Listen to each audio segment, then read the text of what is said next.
Dipersilakan untuk 185 dulu. Terima kasih Yang Mulia. Assalamualaikum warahmatullahi wabarakatuh. Salam sejahtera bagi kita semua. Shalom, Om Swastiastu, Namo Buddhaya, salam kebajikan.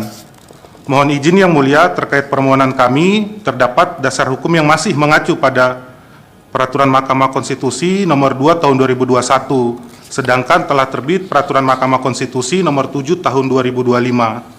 Terima kasih atas kesempatan yang diberikan Yang Mulia Majelis Hakim kepada kami para pemohon untuk menyampaikan pokok-pokok permohonan kami terkait dengan pengujian material Pasal 7 Ayat 2 huruf T Undang-Undang Pilkada terhadap Undang-Undang Dasar terkait dengan pengunduran diri secara tertulis sebagai anggota TNI, Polri, dan pegawai negeri sipil serta kepala desa atau sebutan lain sejak ditetapkan sebagai pasangan calon peserta pemilihan.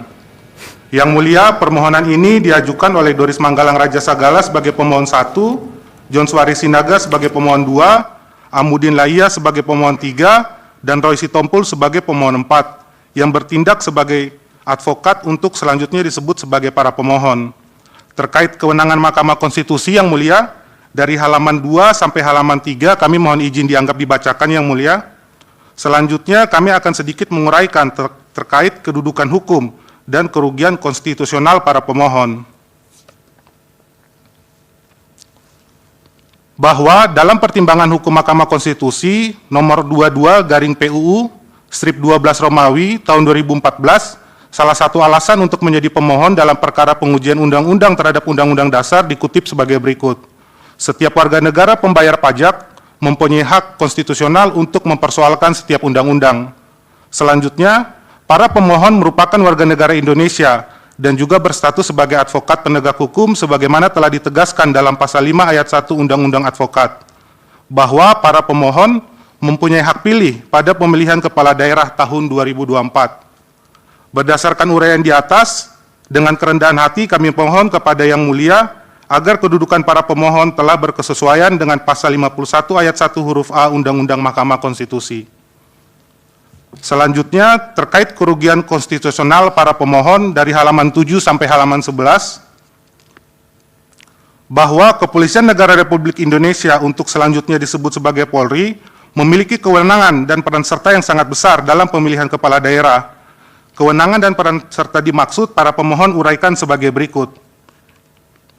Kewenangan dan peran serta dalam pencetakan, penyimpanan, pendistribusian surat suara, pendistribusian dan pengamanan perlengkapan pemungutan suara, pemusnahan surat suara yang melebihi kebutuhan, menjaga keamanan dan ketertiban penyelenggaraan pemilihan kepala daerah, menindaklanjuti laporan Bawaslu, Panwas Kabupaten Kota, Panwas Kecamatan, dan PPL jika terdapat bukti permulaan yang cukup adanya pelanggaran, penyimpangan, dan atau kesalahan dalam rekapitulasi perhitungan suara.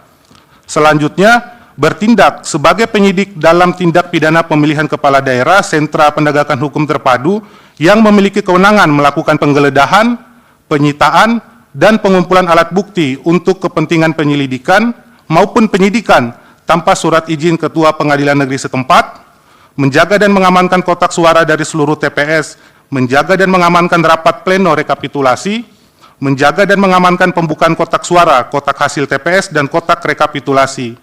Bahwa jika mengacu pada pasal 7 ayat 2 huruf T Undang-Undang Pilkada, apabila terdapat anggota Polri yang akan maju pada pemilihan kepala daerah, hanya diwajibkan menyatakan secara tertulis pengunduran diri sejak ditetapkan sebagai pasangan calon peserta pemilihan yang disamakan dengan pengunduran diri anggota Tentara Nasional Indonesia, pegawai negeri sipil, serta kepala desa atau sebutan lainnya, maka secara nalarogis sangat besar peluang bagi anggota Polri yang akan maju pada pemilihan kepala daerah untuk menyalahgunakan kewenangannya. Berbeda halnya dengan Tentara Nasional Indonesia dan pegawai negeri sipil, serta kepala desa atau sebutan lainnya yang secara hukum tidak diberikan kewenangan penegakan hukum tindak pidana pemilihan kepala daerah. Hal ini telah menimbulkan ketidakpastian hukum yang telah merugikan para pemohon, serta sangat bertentangan dengan pasal 18 ayat 4, pasal 22E ayat 1, pasal 27 ayat 1, dan pasal 28D ayat 1 Undang-Undang Dasar. Bahwa ada kemungkinan dengan dikabulkannya permohonan akuo, kerugian seperti yang didalilkan tidak lagi atau tidak akan terjadi.